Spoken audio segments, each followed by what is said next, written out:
So mga tol, 2 araw na nga lang po, masasaksihan na natin ang bigating laban ni Filipino World Title Challenger Vincent Astrolabio sa Japan kontra kay Japanese Junto Nakatani, kung saan ito na po ang tsansa ni Astrolabio na maging World Champion. Nakataya po kasi sa laban na yan ng titulo ni Nakatani, ang WBC Bantamweight World Title.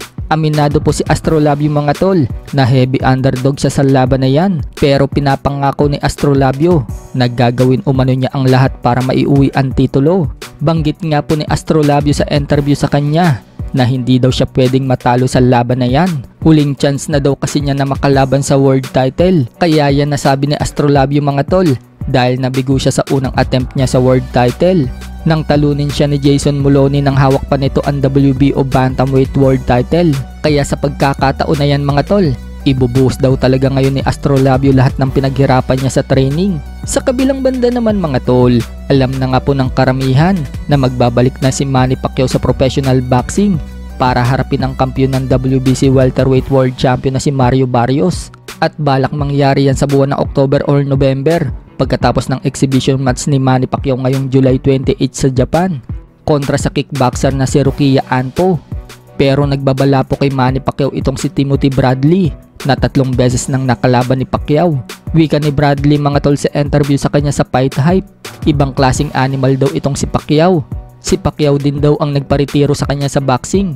Kumbaga, kung C-game o D-game na lang daw si Manny Pacquiao, mas magaling pa daw ito sa mga ibang fighter na A-game. Pero kung magbabalik daw si Manny Pacquiao sa ibabaw ng ring at naniniwalang mananalo pa siya, interesting daw umano na makita yan.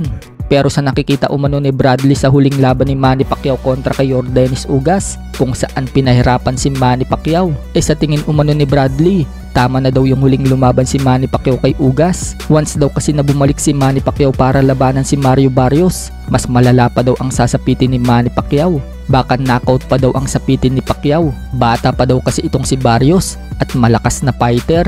Baka sabihin daw ni Manny Pacquiao pagkatapos ng laban, tapos na siya sa boxing. Kaya yan nasasabi ni Bradley mga tol, ganyan din daw yung nararamdaman niya na tapos na siya sa boxing. Hindi na daw siya katulad ng dati at napipil na daw niya ang suntok ng kalaban. Kahit jab lang, ramdam daw niya yung sakit. Nag-umpisa nga daw yan noong makalaban niya itong si Jesse Vargas. Jab pa lang, nasasaktan na daw siya. Kaya alam daw ni Bradley mga tol na tapos na siya sa boxing. So ganyan nga din po ang iniisip ni Bradley dito kay Manny Pacquiao. Sa ibang banda naman mga tol, Rolly Romero nagkamali sa pagkakilala dito kay Devin Haney. Kung dati daw kasi sinasabi niyang si Devin Haney daw ang pinaka-boring na fighter, nagkakamali pala daw siya dahil meron pa daw mas boring na fighter at yan daw ay walang iba kundi si Shakur Stevenson. Kung si Devin Haney lumalaban pa daw at gustong makanockout ng kalaban, kahit daw hindi kaya magpatulog ng kalaban si Haney dahil wala naman daw itong power.